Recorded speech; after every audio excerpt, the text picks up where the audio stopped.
Aaron Cantu here with former super middleweight great Kelly Pavlik. Kelly, big fight, main event, Mikey Garcia, Jesse Vargas. What's your outlook on this fight? Oh man, it's going to be a good one. I'm a fan of both guys. Obviously, you know Mikey Garcia, me training with his family in Oxnard, and Jesse Vargas, I got to meet and hang out with. Great guys, and it's hard for me to pick on that because of that. But I see it being an interesting fight. I see Jesse Vargas's natural size advantage is going to play a big role in that, and then on the flip side, Mikey's skill set and everything. That's going to be a big part. So I think it's going to equal out, and I think it's going to be a great fight.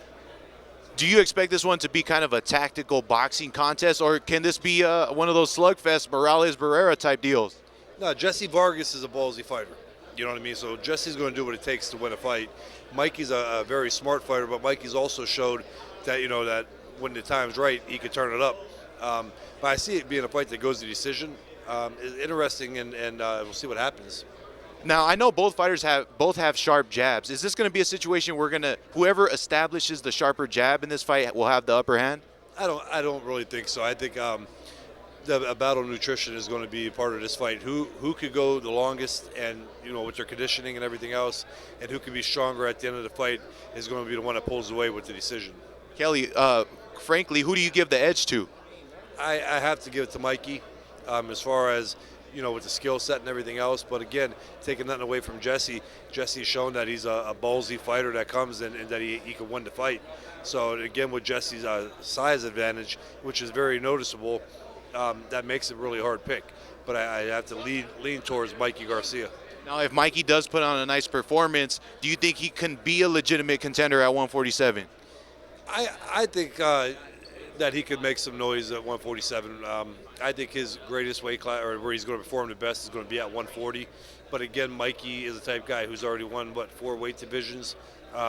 He's proved everything, and Mikey dares to be great. I mean, he does, and nobody can deny that. If anybody does, then they're just biased, and you know, that's how it is.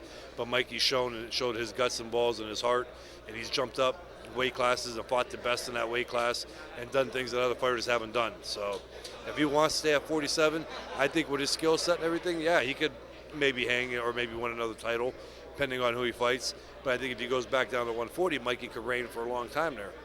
Definitely. Now I want to get your take on this last subject. What did you make of the Deontay Wilder-Tyson Fury fight? A great performance for Tyson Fury.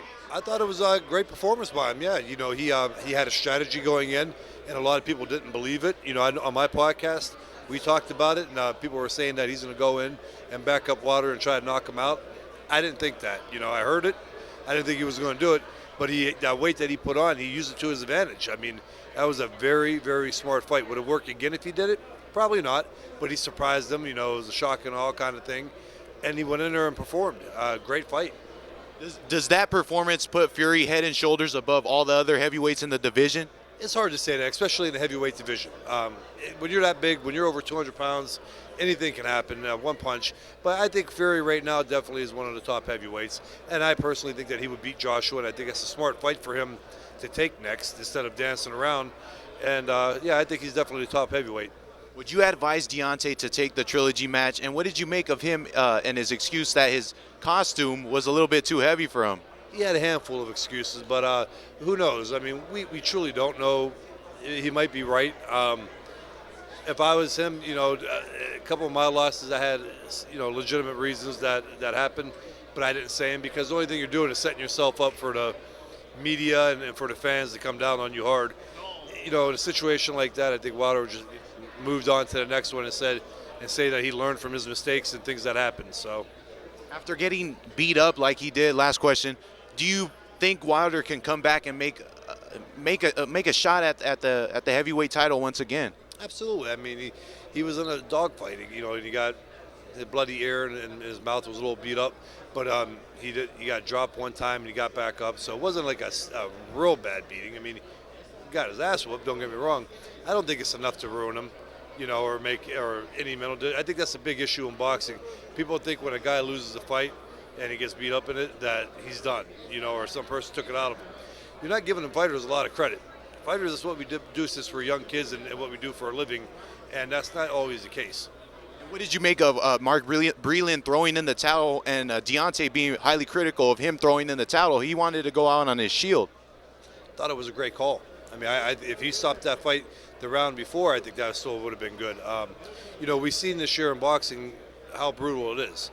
And, I mean, I understand the referee. It was a hard call for the referee because Wilder is one of them type of guys that can end the fight. Even if he's getting his ass whipped or not, it just takes that one punch. But at the same time, you can see the damage to the air, the equilibrium, his mouth. I mean, I thought it was a good stoppage.